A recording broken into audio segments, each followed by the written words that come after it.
Hey guys, UFC 295 is tomorrow. I really can't wait. So we have the main event and the co-main event like no other. There's no history, there's no beef, there's no trash talks, no insults, nothing leading up to this fight. And the crazy thing about it, it doesn't make it one less bit less intense and exciting. I really will be on my toes watching the co-main and the main. In the main event, they're fighting for the belt. We're fighting for the light heavyweight belt. We got Jiri Prochaska versus Alex Pereira. And let me just remind you that Jiri Prochaska technically never lost the belt. He won the belt versus Glover Teixeira. And then he had a severe shoulder injury, and now he's back to claim back his belt. On the other hand, Alex Pereira, this is his second fight in the light heavyweight. He's come in as a former champion of the middleweight division. Difference, however, is that, yes, he indeed did lose that.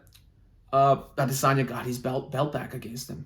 But with the win over Jiri, here is now Alex Pereira in a position to claim yet another belt, this time in the light heavyweight.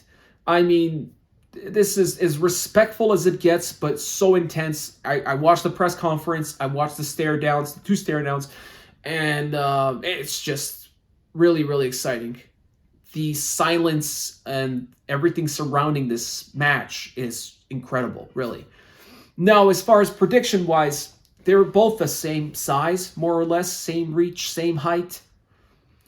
Alex Pereira doesn't have that advantage as he did have indeed in the middleweight division, but showed no less that he's deadly as he showed in the Jan Blachowicz fight. Even though he didn't knock him out, he clearly won in my book and the judges' scorebook. So now you have Jiri Prochaska, a guy that's very unorthodox, very hittable as well. I mean, he's not undefeated. He's not like this, doesn't have this unbeaten stigma around him. He gets hit, but he's very unorthodox. His fighting style is like no other, really. And he's going by that samurai code book, and he lives it. He brought the katana to the media showroom. So he's got a really cool thing about him and the way he fights and how honorable he tries to be, at least. He does leave a lot of openings, and he gets clipped. Like in the Dominic Reyes fight, he got clipped. He got knocked out for a few seconds. We didn't realize after later. He indeed got clipped, but guess what? He came back with a spinning back fist and knocked out Dominic Reyes. In the light, we haven't seen something like that in the division. Maybe John Jones. I mean, the likes of John Jones. Such a performance. But of course, I mean, how can you not also compliment Alex Pereira? This is something we needed in the sport. A guy in this division as well. His size. He's the guy that doesn't speak English, but he's becoming popular by the day. Everything he does, he's got a sense of humor. He's actually a nice family guy that looks like a fierce warrior from the Amazon jungle. And he does have some native blood. In fact, he's not just playing this character. He does indeed have some native blood. So it's just, this matchup is crazy good. I'm sad to see whoever loses. I kind of rooting for both guys. I like both guys, really. Now, if I were to bet, I would put my money. By the way, Alex Pereira is a small favorite on DraftKings. And I think his kickboxing, his striking is very deadly. And I think that Jiri do take a lot of risks indeed. And I'm not saying he's going to underestimate Alex Pereira, but he might get clipped by that left hook, that deadly, deadly left hook, and he might be able to finish him off. So if I were to put money, I think I would put my money on Alex Pereira. Just a wild guess, but we'll see what happens tomorrow. At the co-main, no less interesting, we have the interim title fight between Tom Aspinal and Sergei Pavlovich, the Russian destroyer. By the way, who was the backup fighter for the UFC 295. And he's been training. He's been putting out footage on social media for several months now. He's been doing nothing but training and focusing as if he were to fight. And it became the truth because he is fighting. He's just not fighting John or Stipe, but no less deadlier, Tom Aspinal. Tom Aspinal, who, after coming off a tremendous victory against Marcin Tybura, he showed such deadliness, such speed, striking, incredible footwork for a big guy, one of the biggest guys in the division. He's a 6'4", 6'5", absolute destroyer, huge guy, and now he's in never better shape. And he said it himself. Make no mistake about it. Just because this is a 12-day short notice fight, do not treat that as a disadvantage for him, because this guy's been prepared. And he said after the Marcin Tybura fight, after he suffered that injury, unfortunately, versus Curtis Blades, the knee injury, he changed his whole lifestyle. He's been training hard. He's taking care of his nutrition. He's no longer partying. And just that's big news, you know, to see a guy completely change his lifestyle, take his sport very, very seriously, and somebody that's very technical, has that skill level and size, natural athletic gift. That's a deadly man. So this 12 days notice, I'm not taking it as a disadvantage. I think he stayed ready. I think he's ready. On the other hand, like I said, Sergei had like a full camp. He's been ready. He's been training. They're both very hungry. They want this title.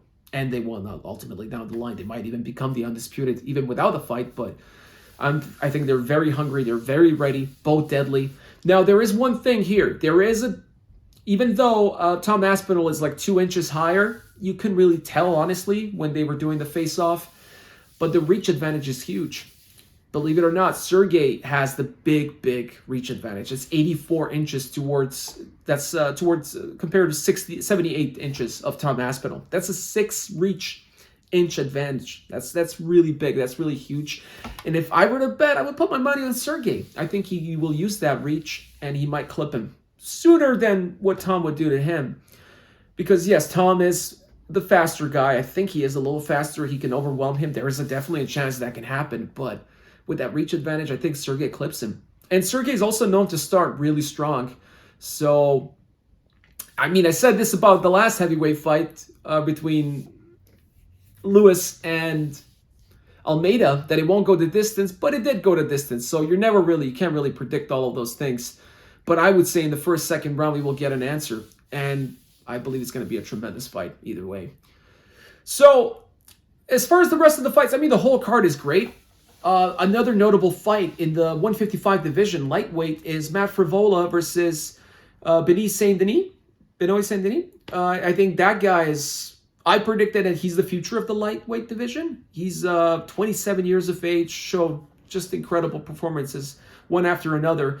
And Matt Frivola is coming at a later age, 33, but recently he showed also some tremendous skill. And I think this is a great matchup. Also, both respect each other. And I think the winner of this fight will be let's put it this way, a very significant factor in the 155 division. I'm not saying it's going to be a champion for sure, but a very significant factor. That's a fight to look out for. And then featured early prelim, unfortunately, it's Jared Gordon. I think he deserves to be in the prelims, or at least, I mean, I would even put him in the main event. This guy's been awesome. He's just been very unlucky. I think he won that controversial decision where he lost to Paddy the Pimblet. I think he won that, and I think a lot of people would agree with me. And then after that, he had a super unlucky head-on clashes with Bobby Green, and it was a no contest. He was the one on the losing end there because he got really badly hit in the temple by Bobby Green, and that was a no contest. He was out for a while. So, yeah, it's been very unlucky for him. I think he deserves better, and I hope he wins this match. He's got Mark Madsen on the other side. Very tough challenge. Good matchup as well. But yeah, I think he deserves better, and I hope he gets the win. He definitely deserves it. So yeah, if you missed that, you're making a mistake. Start watching early. It's going to be 3 p.m. for the Pacific time, where I am. But in New York, yeah, it's a little bit later. That's the early prelims. I'm excited. Let me know what you guys think, and let me know your prediction for tomorrow. What's gonna happen? And if you like this video, give me a thumbs up for the algorithm, and subscribe to Octacage MMA. I'll see you in the next one.